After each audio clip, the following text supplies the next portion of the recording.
Boa noite. Eu queria agradecer à Flip, não só pela capacidade de planejamento, mas também pela capacidade de improvisação, porque eu mudei o texto que eu ia ler hoje de manhã e eles então saíram correndo para fazer as versões que vocês vão ouvir. E eu mudei meu texto porque depois da palestra do Lobo Antunes ontem, ele me fez lembrar do livro que eu li aos 15 anos de idade e que, por acaso, foi um livro que meu pai editou, na época na editora Nova Fronteira, O Vivo Povo Brasileiro, do João Baldo Ribeiro. E esse foi um dos livros que fez com que eu, mais tarde, quisesse seguir a carreira de escritor. E o João Baldo sempre foi um modelo para mim, no sentido de que é um dos raros escritores para quem a literatura não é uma aquisição racional ou uma pirueta intelectual, como ele fala. A literatura é um traço de caráter, como ser engraçado, ser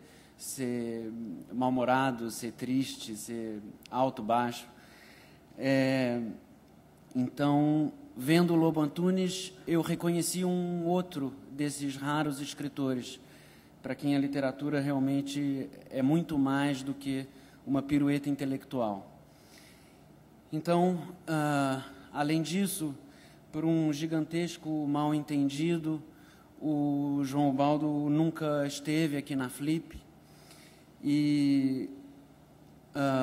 eu queria, enquanto ele não vem vender o peixe dele pessoalmente, ser o modesto porta-voz da grandeza desse grande escritor. As baleias, das grandes e das pequenas, de qualquer das muitas famílias e raças que todo ano aqui passeiam e são caçadas, não casam como os outros peixes.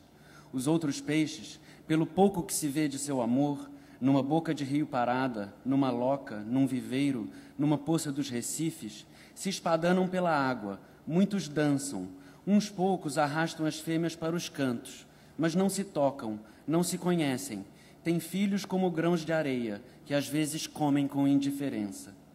Mas não o peixe-baleia, que quando se enamora, primeiro canta e assovia, subindo e descendo as ondas, como se quisesse encapelar o mar sozinho. E também se lamenta no meio das canções, ouvindo-se cada hora seus gemidos de paixão, a música de toda a noite nesta época do ano.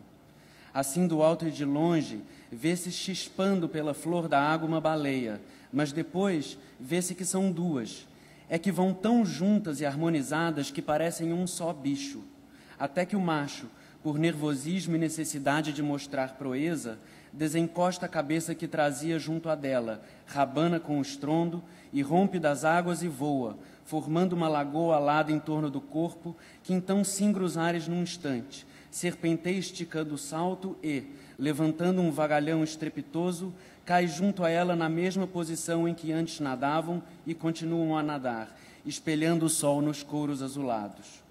Como, nos dias mais frios, seus esguichos se aglutinam em gotinhas vaporosas que viram rodas de arco-íris contra a luz, acha o povo que as baleias noivas constroem assim suas grinaldas e anunciam às outras o casamento. E de repente cantam ele e ela juntos, cabriolam na espuma, escabujam de barriga para cima, rolam, desaparecem, emergem outra vez e outra vez desaparecem, disparam rolando e se abraçando, afundam e, lá no fundo, já se querem tanto que não se contêm.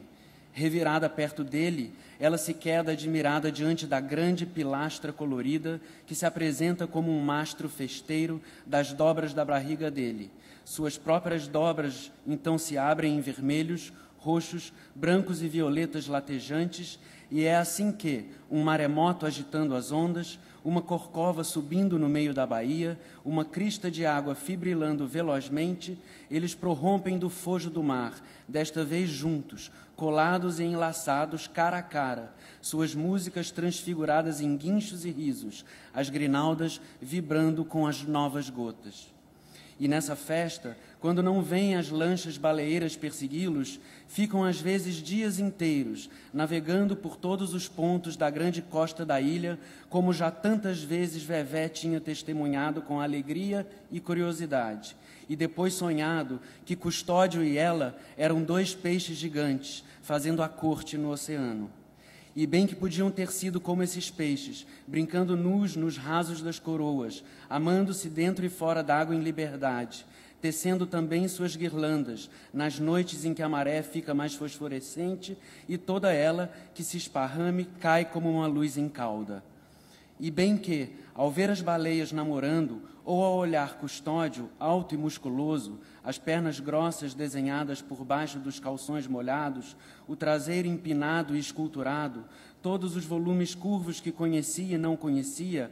ela, Vevé, sentira a carne tiritar como a pele de um cavalo que espanta moscas, e pensara muito, às vezes a noite toda revirando-se na esteira, em escapulir até ele, surpreendê-lo dormindo e fazer com ele coisas. Que coisas não sabia bem, mas sabia que queria passar-lhe a mão na pele e não sobre a roupa, que queria descobri-lo e revelá-lo, e que, quando estava assim devaneando, desejava que ele não acordasse logo a sua chegada. Não queria que fosse uma estátua, queria-o quente e vivo, queria ver se a pele se arrepiava ao tocá-la com a ponta dos dedos, mas não queria que se acordasse de pronto. Preferia desfrutar dele um pouco, assim tão desvalido e todo belo como uma criança, poder olhá-lo e celebrar só consigo mesma aquela proximidade tépida que lhe alterava as pulsações e, quando ele acordasse, já a encontraria acalmada e quieta, sabendo-se úmida entre as pernas, abrindo-as para que ele entrasse com a suavidade com que entraria, com a força delicada e amante com que entraria, com a vontade de ir ao céu que lhes viria, tão misturados quanto os grandes peixes que também se lançam junto ao espaço. Obrigado.